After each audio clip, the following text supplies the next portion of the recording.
Aí. Um mulato baiano, muito alto e mulato.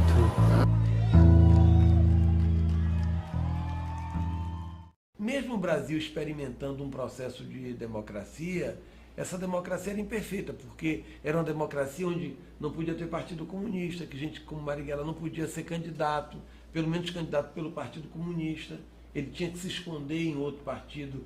Então, quer dizer, era uma democracia assim, meio que de Araque, era uma democracia muito, mas muito imperfeita, quase, eu diria assim, quase que inexistente, né? Então, mas mesmo assim a população se reconhecia mais em políticos como ele, como João Goulart, como outros tantos, e menos naqueles que apoiaram a ditadura Vargas e que continuavam defendendo a ideia de que o Brasil devia ser satélite mesmo dos grandes países industrializados. Então, como eles não conseguiam efetivamente, pela via da democracia, ganhar uma eleição e instalar um governo para... deram um golpe militar. O golpe militar foi logo rechaçado por Marighella imediatamente. Ele, inclusive, a maioria dos políticos que tinham projeção no Brasil foram para o exílio. Não viam como resistir àquela violência avassaladora, né? Mas ele decidiu conscientemente ficar no Brasil e organizar a resistência ao golpe militar. E ele se tornou, está aí, há muita literatura sobre isso, onde ele é apresentado como o inimigo número 1 da ditadura. Não é?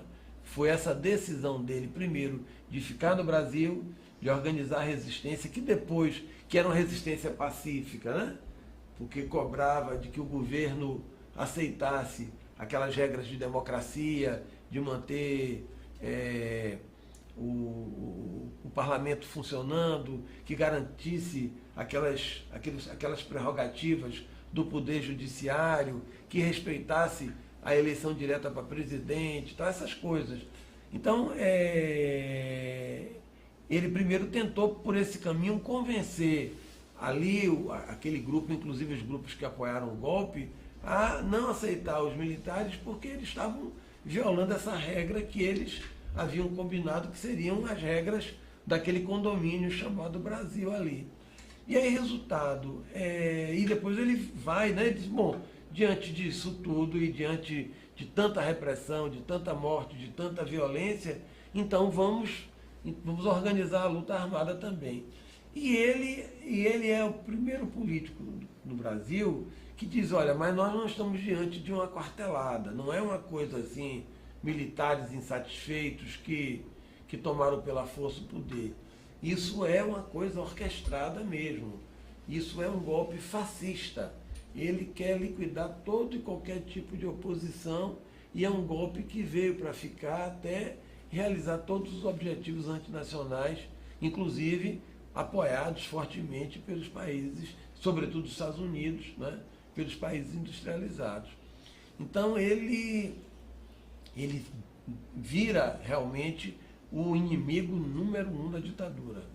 Tem livros escrevendo sobre isso, inclusive repetindo o discurso militar que dizia precisamos efetivamente parar Marighella. Passados muitos anos, faz essa pergunta, né? Como é que você decidiu militar politicamente? Por que você decidiu?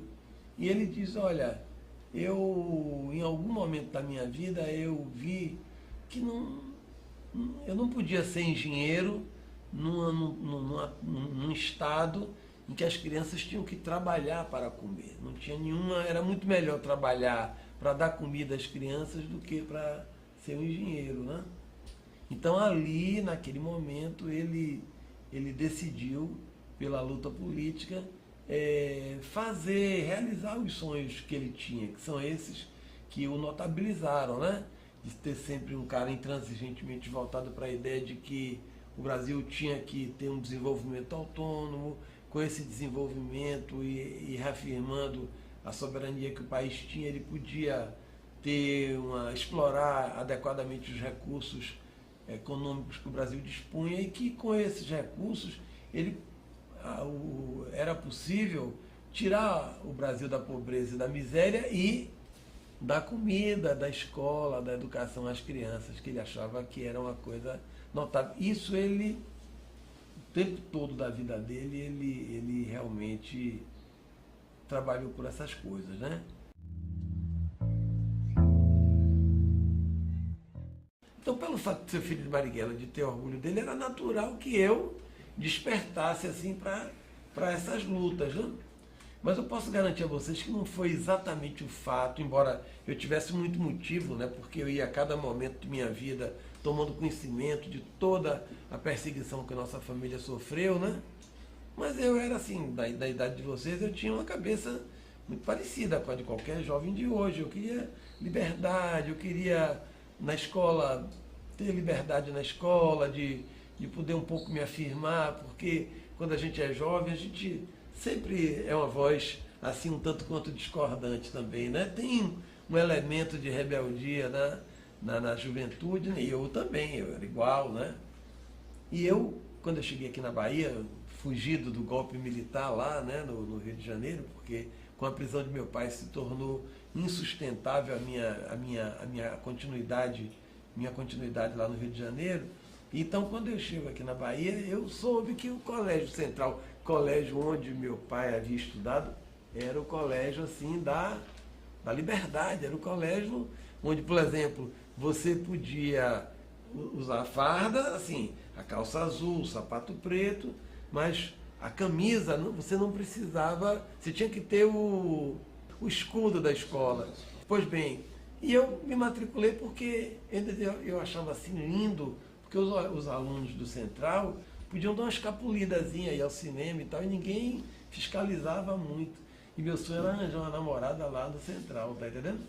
E aí, exatamente naquele ano em que eu fui estudar na escola, me matriculei, fui aceito na escola e tudo mais, vem a ditadura, fecha a escola, bota um funcionário na porta fiscalizando o escudo, e meu sonho de arranjar uma namorada e levar ela para o cinema ali no centro da cidade foi por água abaixo, porque tudo passou a ser uma coisa extremamente vigiada. E eu percebi que a ditadura era isso, era essa falta de liberdade, ela me ofendia por esse caminho.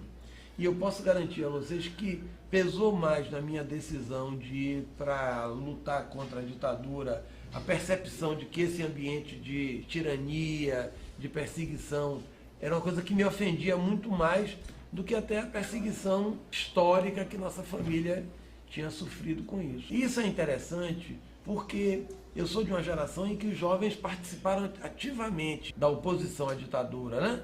E claro, nem todo mundo era filho de Marighella. O que explica a adesão da juventude à luta contra a ditadura está muito mais relacionada ao sentimento, à percepção de como a violência, como a imposição de uma cultura nos impelia a uma oposição à ditadura, né? Então, assim eu me tornei militante político.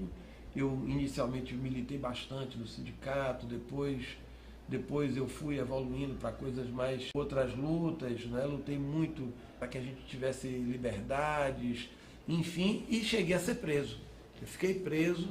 Quando eles prenderam o Vladimir Herzog lá em São Paulo, fizeram uma grande limpa no Brasil todo, né, em 1975. Então eu fui preso aqui na Bahia, levei 2 anos na cadeia. Então eu fui conhecer minha filha depois do nascimento. A juventude não aceitou a ditadura, a maioria da população não aceitava a ditadura.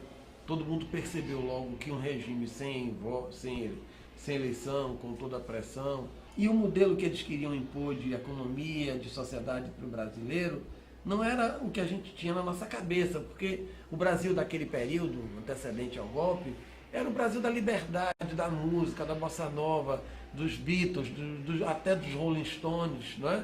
Porque exatamente naquela época começou uma grande revolução juvenil no mundo todo, e isso chegou ao Brasil. E a ditadura não, era o oposto, ela era contra os cabelos crescidos, era contra as roupas da moda, não é? A gente não conseguia se expressar muito. Mas também os operários, todos os grandes segmentos sociais brasileiros, aqueles que eram populares ou que eram da maioria da população, não aceitaram a ditadura. A ditadura se impôs no Brasil com extrema violência, porque eles queriam impedir que houvesse oposição pela intimidação. Então primeiro você perdia o emprego, não conseguia trabalhar, perdia a escola, como eu disse a vocês aqui em algum momento.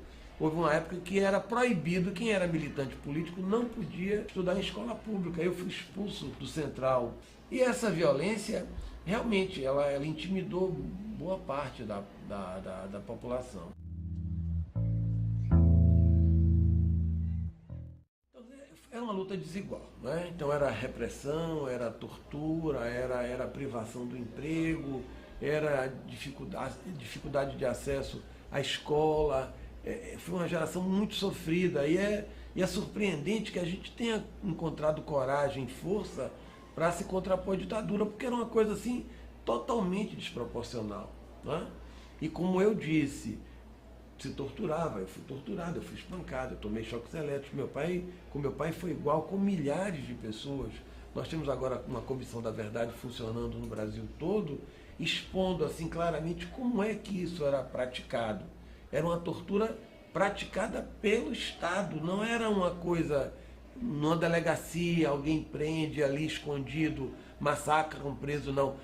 Todo esse massacre que a gente vê denunciado aí decorre muito do fato de que o Estado brasileiro adotou como modelo de intimidação, de repressão, como modelo de a tortura, a violência institucionalizada. E meu pai era assim, jurado de morte, porque eles não queriam que aqui no Brasil houvesse um modelo semelhante, digamos, ao que aconteceu na África do Sul, que Mandela levou 27 anos na cadeia, mas ele preso vivo se tornou uma espécie de bandeira, um incentivo para que se opusessem ao regime de apartheid, né?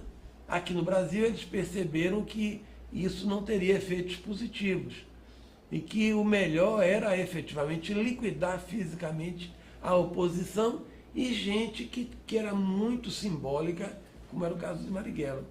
Então a morte de meu pai foi realmente uma morte premeditada. Além de terem assassinado ele, ainda difundiam aquelas mentiras, né? Mas desde aquela época, isso já fazem 45 anos que meu pai foi assassinado, desde aquela época que a gente vem se batendo para desmentir esses fatos, não é? Que meu pai não matou ninguém, que meu pai não era um fascínora, como queriam se apresentá-lo. Né? E esse é um momento assim muito feliz, porque Marighella virou livro, vai ser filme de Wagner Moura, já é música de Caetano, já é música do Mano Brown, quer dizer, efetivamente cada vez mais esse reconhecimento vem, não é? E não é por uma questão do que ele pensava como militante político, né? Mas é porque os valores que pautaram o modo de viver, o modo de meu pai demonstrar afeição pelo povo brasileiro, são maneiras que inspiram muito mais a nossa sociedade. Se a gente quiser criar efetivamente um Brasil assim, um Brasil que expresse essa vontade de um povo de triunfar, não é? De se organizar, de viver com liberdade, com esses valores, é muito melhor a gente se inspirar em gente como Marighella, aluno brilhante, rebelde, inteligente, cordial, alegre, poeta, do que se inspirar no exemplo, né, de brutalidade que aqueles que o assassinaram deixaram para a gente, né? Tanto que Marighella, num gesto assim quase espontâneo, né, é reconhecido, muda o nome da escola, que era a escola que tinha o nome de um ditador, Médici, né? E já temos uma escola pública aqui que, por força do movimento dos seus alunos e professores, mudou o nome para a escola Carlos Marighella. Mas não tenha dúvida, eu sou uma pessoa assim, acho que meus filhos, nós temos muito orgulho de termos esse vínculo de consanguinidade com esse brasileiro, né, do qual a gente tanto tem a se orgulhar, que é esse tal de Carlos Marighella. Iemanjá Maria.